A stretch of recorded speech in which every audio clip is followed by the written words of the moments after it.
What's up, Tag Team? Welcome to another episode of Guns and Coffee.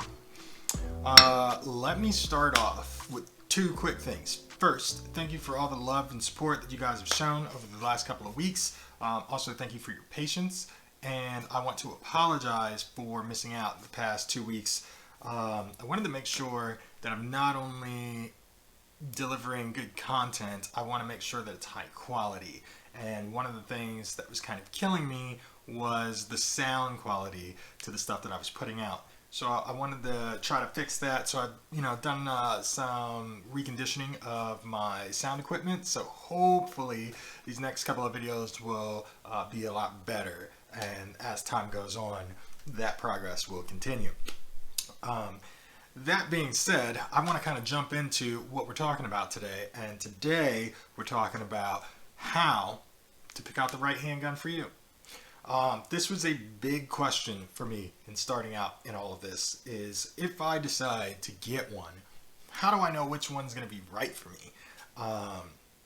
Which is a difficult feat to accomplish, because there's so much that you don't know that you don't know, right?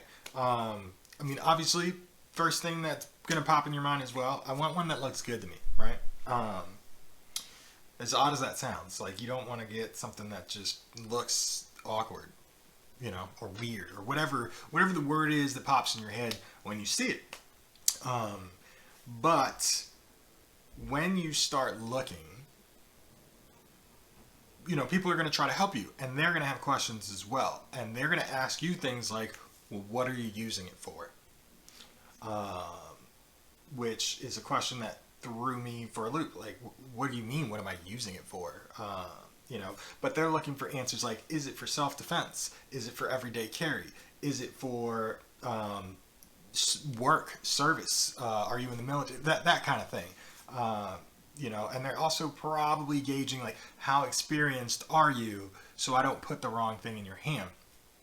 Another thing that you'll hear, if you haven't heard already, is we'll put it in your hand, and whatever feels good to you, that's the one.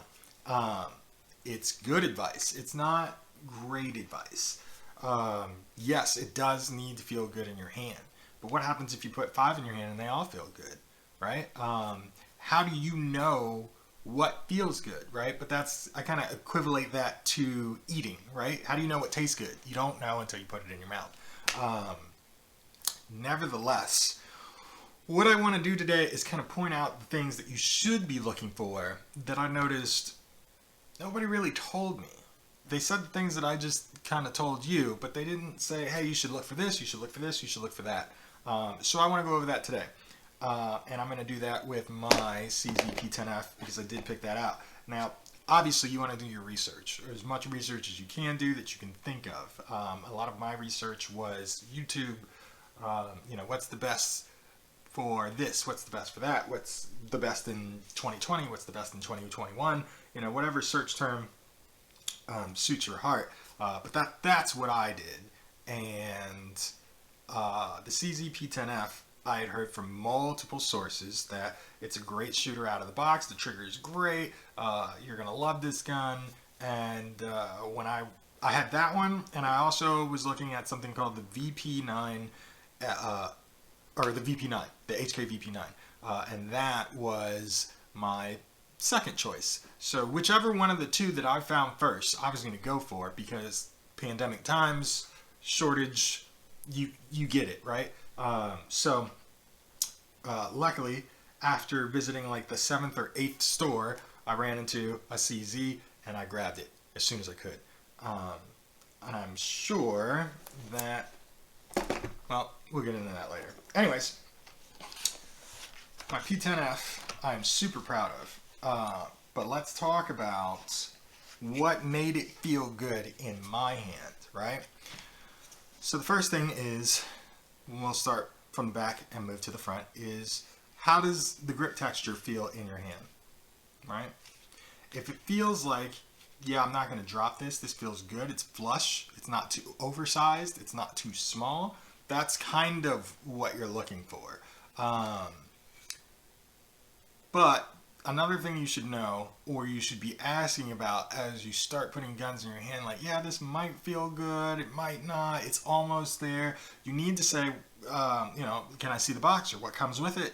Because guns come with back straps, or most guns come with back straps. They all seem to come with different amounts. Mine came with a small, medium, and a large. It, out of the box, had a small on it. That still felt good to me.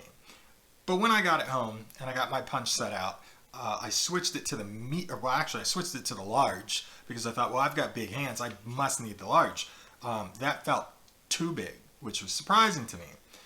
Switched it to the medium and it was perfect. So find out how many back straps it has, what those back straps are. I've got another buddy. Actually, I've got 3 buddies that I will call lovingly Glock fanboys, and well, maybe not the third, but he just got his first handgun. He chose the Glock, and that thing came with 4 back straps, which brings me to my next detail. By the way, this gun has been cleared. No magazine. The next thing you want to look at is the beaver tail of the gun, and that is this portion right here. And the reason you want to look at that is because you want your hand to go as high up on that as you can when you're making your grip, so that you have a nice, what they call, purchase on the weapon. Because if you don't already know, right, the way that handguns operate is when you fire that round, the slide comes back, right? And if you think of that pivotal force, it's the recoil makes the gun go like this, right? Because this thing is flinging back at a rapid pace, and then it comes back forward to reload and get ready to shoot the next round. So you want your hand to be as high as you can so you can minimize that recoil, you can control the weapon, it doesn't control you, and you're ready to go. Your left hand goes like this finger up here, thumbs on top of each other, and that's how you minimize recoil.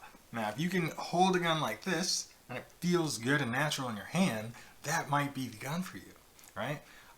Now, looks, like I said, do play a factor. Along with looks, though, you want to pay attention to serrations. There will be front serrations, there will be rear serrations. Rear serrations are ones I prefer. They allow me to rack the slide, but some people like to push rack. Some people like to push check to make sure there's no round in the chamber. So front serrations are important as well. Make sure that these are fitting for you and aesthetically pleasing. And then the other thing you want to pay attention to is whether or not it's important to you, ambidextrous options, right? Now, I'm right-handed, so for me that's not a big factor. Most guns that I've seen are all fitted for right-hand people. But if you're left-handed, you want something that is ambidextrous if that's important to you, because on the other side of this weapon, the mag release is here. Push this button, magazine drops out. Now you'll notice it is not there on the right side for a left-handed user, right? Because you push it with your thumb. So my hand literally kind of covers that. This gun, however, I can take the mag release out and switch it, which is nice. Some will have them on both sides. I do have an ambidextrous slide release, so that's this button here. What I mean by slide release, if you're not aware, is as you're shooting your rounds, once you're out, this thing will lock back like that to show that it's empty. There's no more, all rounds are spent, you need to reload. In order to set that back, you would need to lower the slide release. So I have one on this side, I also have one on this side. Now some guns, not all guns, when you've been at the range and it's warmed up, right? Like after shooting a couple of shots and you go to put in another magazine, it will throw the slide forward for you. I think that's a super awesome feature. Not all guns have that. Next thing you want to look for is guide rails. If that's important to you, again, this is going to be depending on how you're using your handgun. So again, for example, if this is for home defense, you would want something called a picatinny rail, where you can attach a light, a laser, whatever attachment is important for you at home, because you definitely don't want to mistake somebody friendly for somebody that's trying to cause you harm. So a light, they will tell you, is super important. You want to get one of those for your handgun if it's for home defense as soon as possible. And then the last thing I would say you want to look for is how do these sights look to you, right? You want to be able to see those sights. You want to be able to assess that target as quickly as possible without eye fatigue. So these are not all created the same. They're not all created equal. You might not even keep it the way that you found it when you picked this up, because you might put a red dot on. You might put tritium sights in. You could do so many things. And I might be using words that are foreign to you, but basically I have flat white dots on here. Now they do pick up light, so they start to glow if I'm in a dark atmosphere. However, I don't know that that'll be my first choice. I may decide to switch that up. But as for now, this is my range gun. So I just have fun with this at the range. Now, like I told you, I did my research and they said that the trigger on this thing out of the box is phenomenal. And I will tell you, if you've never shot a gun before, it is phenomenal. However, I kept hearing about something called a HB Industries Theta trigger, and I decided to try it, which is why my trigger is red. When you go to the store, you will not find it like this. This trigger is amazing. And it's amazing for two reasons. This black piece in the front here is the trigger safety, right? So this trigger will not press if this is not pressed along with it. In your head, right? Now I'm going to just pause for a quick second. If you're one of those people that says, well, how is that a safety, right? Because if I'm going to pull the trigger, my finger's going to be there anyway, right? Think about it if it's in your bag or on your person and something were to snag that trigger and pull it. You're not going to get a misfire because this isn't pressed along with it. That's as safe as I can tell you that this is really for. Nevertheless, the reason that this trigger is great is when I went to the range with it stock, all my friends shot it. They thought it was a great gun. But the one thing every single one of them said is, when is it going to fire, right? So triggers have something called creep. And when you pull that trigger, it'll feel like there's some space before you hit what's called the wall, which is when the trigger stops moving.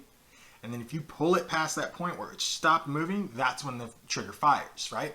So I would say that the stock trigger out of the box had 60% creep, and then it would break, which is fire.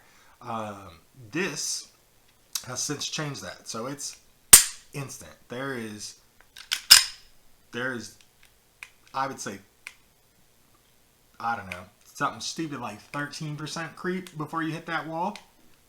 I don't know how well you can see that, but like there is very minimal movement before hitting that stop, which you're seeing, and then break. So that's something you want to pay attention to. Now you might say, well, why is that important to me? It's important because if you're going to be shooting your gun, you want to be as accurate as possible. So some things are going to happen without you thinking about it, and that's just natural reflexes. You're going to brace for the fire. You're going to maybe flinch, depending on what kind of person you are, because once you know what the wall is and when it's going to fire, you might even blink, right? And you don't want to do that. So that's going to be something that you'll be training out of yourself. If you have a bunch of mush and then you go to fire and you're bracing yourself because you waited so long to get to that wall, you could pull the trigger to the point where you're pulling it to the right or you're pulling it to the left, you're pulling it down. And you want to get a nice flush purchase with your pad of your fingertip on that trigger, which another thing that's really nice about this trigger is it's completely flat. The one outside of the box, it does not go completely flush. So it's easy to get your fingertip on that and then like that. So you just want to, these are the things that you want to pay attention to. And if you go into a store with all of these things in mind, I think that that will make your handgun selection a lot easier. So I just kind of wanted to go over those things because when I was doing my research, I did not find one video that said any of the things that I just told you about. So you should know that. If you're thinking about getting a handgun, you may not be at the point where you know exactly what you want to do. You don't know if you're going to enjoy shooting, which I would venture to say 99% of you are going to enjoy. But you may just grab it for home defense and rarely even break it out. If you're going to shoot it on a regular, which you should, one of the things that you may consider is a red dot or some kind of optics for your gun that you want to add. There are guns that are optics ready, and there are guns that are not. Mine is not. So if I want to add a red dot, I have to take it to a gunsmith, have him mill it, put in the plate, put on the red dot. Okay, that's going to cost me a couple $100, probably like $150, $200, something like that, plus the cost of the red dot. But nevertheless, if it's already optics ready, that's a cost you don't have to spend. So keep that in mind as well while you're looking over things. If you know that you're going to want to add some cool things to your gun that'll make it more enjoyable for you, consider that. And then the other thing that the gun may have or may not have is something called a threaded barrel. And what that is when the end of this barrel has screw threading around the tip so that you can add on a compensator or a muzzle brake or a suppressor. Any of these things would need a threaded barrel. Now the good news is if you've already picked out your handgun and you're just watching this video to kind of reinforce that you made a good decision in the one that you chose, and you're now realizing, oh dang, mine doesn't have a threaded barrel. That's okay. You can buy a threaded barrel. You don't have to get a whole new gun for that. But what I'm telling you this is because you can find them in the store with threaded barrels already, which would also save you a little bit of cost. So that being said, that is every single thing that I can think of that you would want to pay attention to while choosing a handgun. Thanks for watching, you guys. If you learned anything from this, or you just enjoyed, hearing a couple of things from me, and maybe even picked up a couple of tips, please, please, please don't forget to like, share, and subscribe. Subscribes help me out a ton. Sharing helps me out even more, and comments also help me out. So if you have anything that you want to add to this, maybe I left something out, or you have further questions that I didn't address, please put them in the comments. I want to touch them all. And if I have helped in any way, I'm happy. Thank you so much. You guys have a great day. I'll talk to you soon.